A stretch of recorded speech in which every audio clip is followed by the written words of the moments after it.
સ્વાધ્યાય 11.1 પૂરું કરે છે।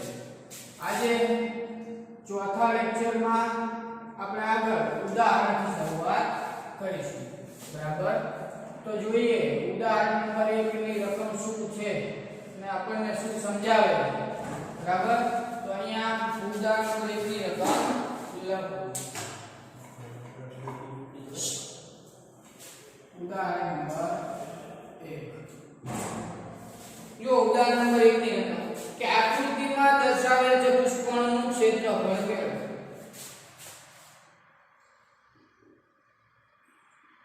આકૃતિમાં દર્શાવેલ ચતુષ્કોણ PQRS નું ક્ષેત્રફળ મેળવો।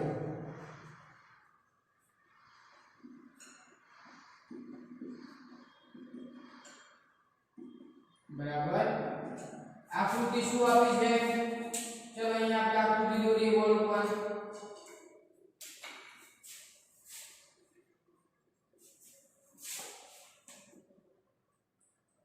આકૃતિ તમારે વ્યવસ્થિત પેન્સિલ અને સ્કેલનો ઉપયોગ કરીને જ હંમેશા દોરવાની। બરાબર, રમણ ભમણ નહીં દોરી નાખવાની, બાકી કે દાખલામાં ખ્યાલ આવશે નહીં। બરાબર,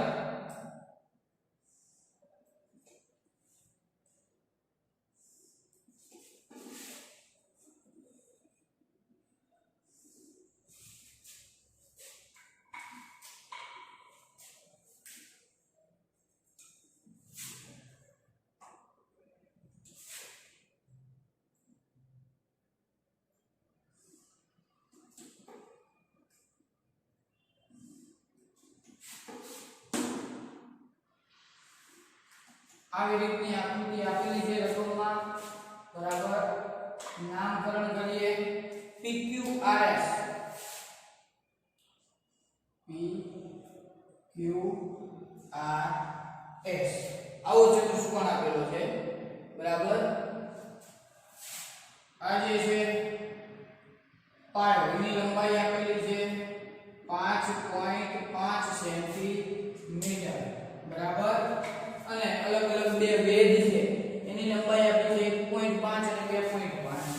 આની આપેલી છે 1.5 સેન્ટીમીટર અને આ વેધની લંબાઈ આપી છે 2.5 સેન્ટીમીટર। બરાબર, તો આનું આપણે ક્ષેત્રફળ શોધવાનું છે ચતુષ્કોણ। તો ચતુષ્કોણનું ક્ષેત્રફળ શોધવું છે, તો કયો ચતુષ્કોણ છે? તો કે ચતુષ્કોણ PQRS। બરાબર, તો બંનેમાં એક પાયો છે સામાન્ય અને બે વેધ છે। બરાબર, QS શું છે? પાયો, અને એક આ P, આ એક વેધ આપેલો છે અને એક આ બીજો, બે વેધ છે કુલ ટોટલ। બરાબર, તો ચાલો ઊંચાઈ અલગ અલગ આપી છે। એક ઊંચાઈ છે 2.5 સેન્ટીમીટર અને બીજી ઊંચાઈ આપેલી છે 1.5 સેન્ટીમીટર। બરાબર, તો ચતુષ્કોણ PQRS નું ક્ષેત્રફળ માટે ચતુષ્કોણ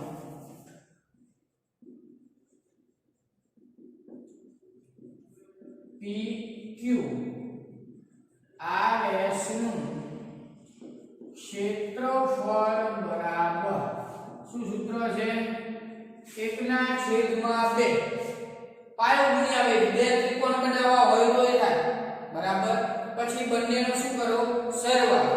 બરાબર, 1/2 સામાન્ય પાયો કયો છે? QS। બરાબર, એને કહી દઈશું આપણે વ્યાસ, D કહી દઈએ। શું કહી દઈએ? D। અને અલગ અલગ બે ઊંચાઈ આપેલી છે, એક ઊંચાઈને કહી દઉં h1 અને બીજી ઊંચાઈને કહી દઉં h2। બરાબર, ખ્યાલ આવે છે દરેક જણને? સામાન્ય પાયો હતો એને શું કહી દીધું? D। બરાબર, અને એક ઊંચાઈને h1 અને એકને h2। ખ્યાલ આવે છે? બધામાં આપણને સેન્ટીમીટરમાં આપેલા છે। ચલો આમાં કિંમત મૂકો, તો કે 1/2 D સામાન્ય પાયો કેટલો છે? 5.5 કૌંસની અંદર પહેલી ઊંચાઈ લખો 1.5 અને બીજી ઊંચાઈ h2 એટલે કે 2.5 બરાબર 1 ના છેદમાં 2 5.5 છે તો 55 ના છેદમાં 10 લખવું હોય તો લખાય પોઈન્ટ કાઢી નાખો બંનેનો સરવાળો કરો 1.5 ને 2.5 એટલે કે 4.0 અથવા તો 4 બરાબર આની જગ્યાએ તમારે 4 લખવા હોય તો લખી શકો બરાબર ને છેદ ઉડશે 2 દુ 4 હવે વધે 55 ગુણ્યા 2 છેદમાં 10 હજી છેદ ઉડશે 2 પંચા 10 એટલે કે 55 ના છેદમાં 5 11 પંચા 55 એટલે કે આનું ક્ષેત્રફળ કેટલું મળશે 11 સેન્ટીમીટર નો વર્ગ બરાબર ખ્યાલ આવે છે દરેક જણને આવડે દાખલો ચાલો આગળ જોઈએ ઉદાહરણ નંબર 2 હવે ટેક્સ્ટબુક ની અંદર અહીંયા ઉદાહરણમાં નંબર આપવામાં થોડી મિસ્ટેક છે બરાબર તો આપણે ક્રમમાં જ નંબર આપતા જઈશું બીજું ઉદાહરણ જોઈએ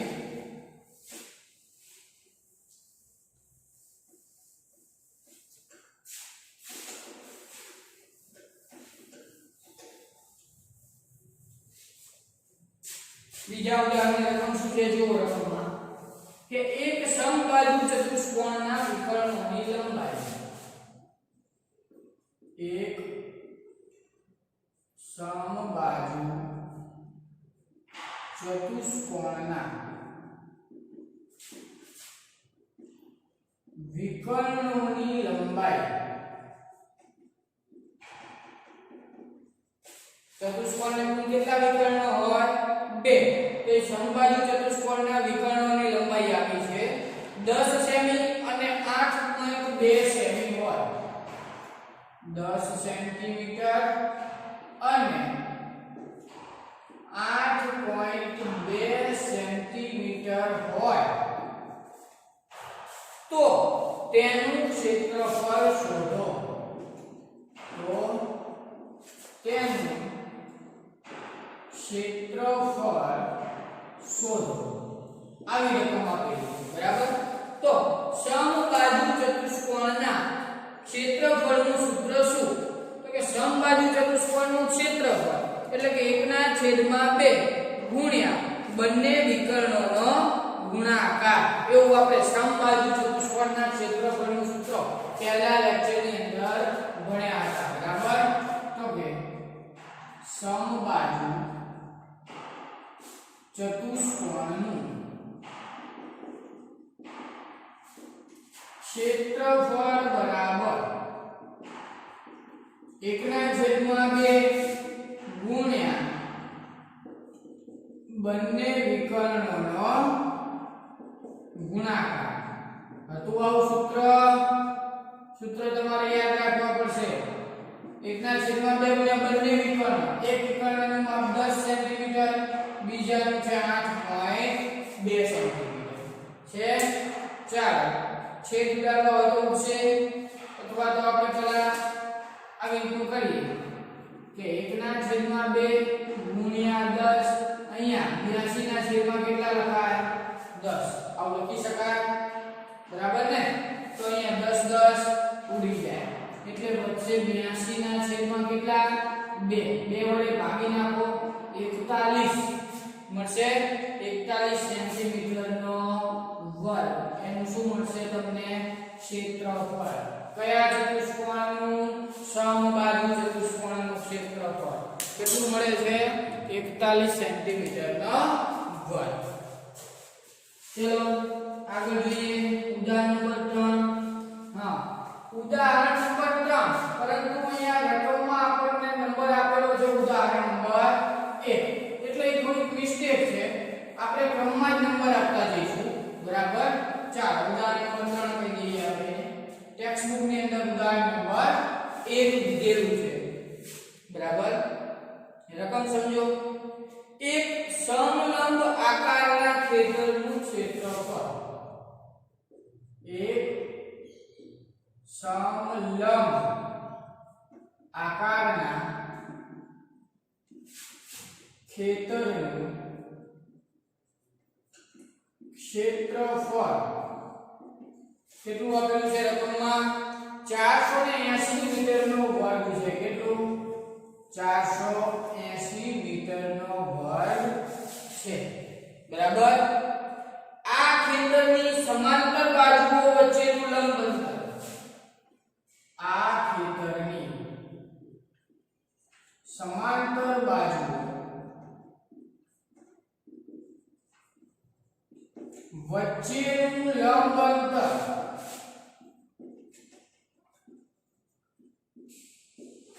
કેટલું આપેલું છે 15 મીટર છે કેટલું 15 મીટર છે બરાબર અને સમાંતર બાજુઓમાંથી એકની લંબાઈ અને સમાંતર બાજુઓમાંથી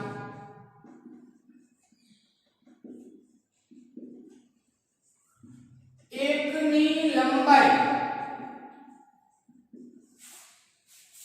20 મીટર છે કેટલી છે 20 મીટર છે તો બીજી સમાંતર બાજુની લંબાઈ શોધો તો બીજી સમાંતર બાજુની લંબાઈ શોધો બરાબર ટૂંકમાં ચતુષ્કોણ કયો આપેલો છે આપણને સમલંબ ચતુષ્કોણ સમલંબ ચતુષ્કોણનો આકાર કેવો હોય ગોળના રવા જેવો બરાબર ચાલો ક્ષેત્રફળ શોધીએ તો કે સમલંબ ચતુષ્કોણનું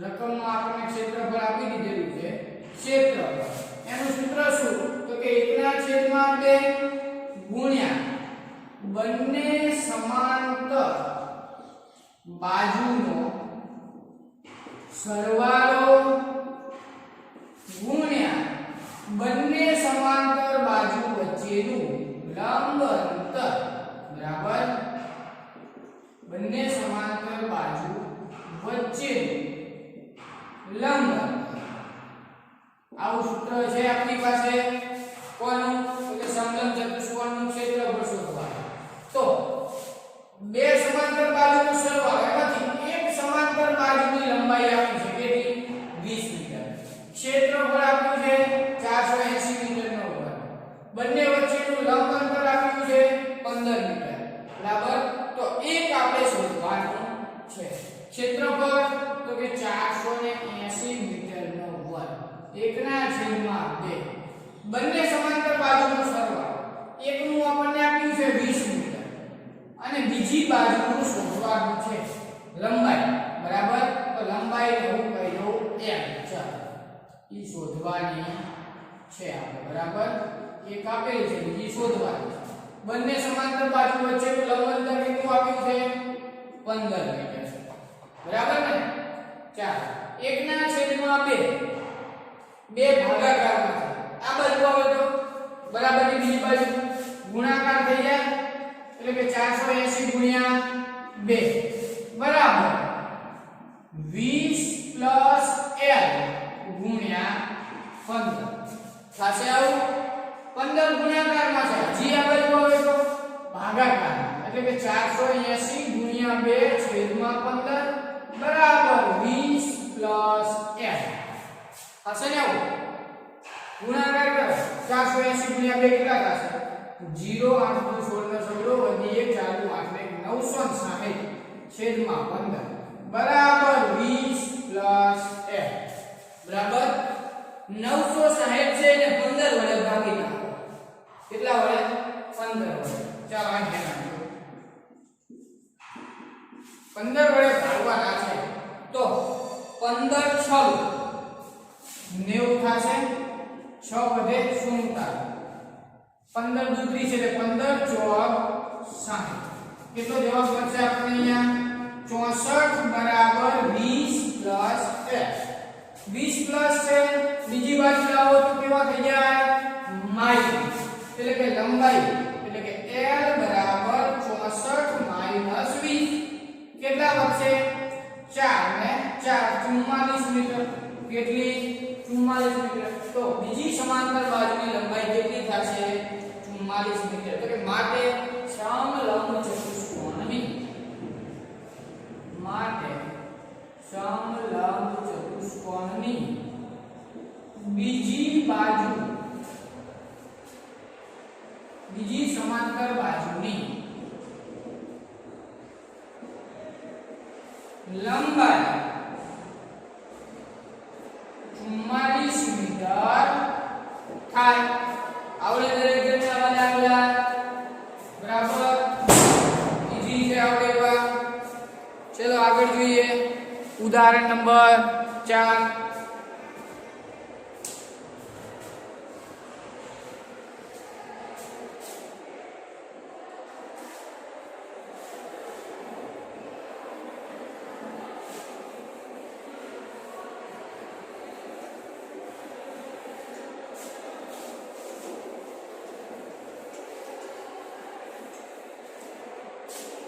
ઉદાહરણ નંબર 4 ની રકમ શું છે જોજો.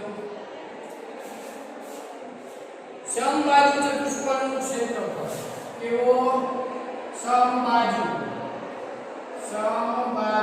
ચતુષ્કોણનું ક્ષેત્રફળ આપણને રકમમાં જ આપી દીધેલું છે. ક્ષેત્રફળ કેટલું છે? તો કે 240 સેન્ટીમીટરનો વર્ગ છે. કેટલું? 240 સેન્ટીમીટરનો વર્ગ છે. બરાબર. અને તેના એક વિકર્ણની લંબાઈ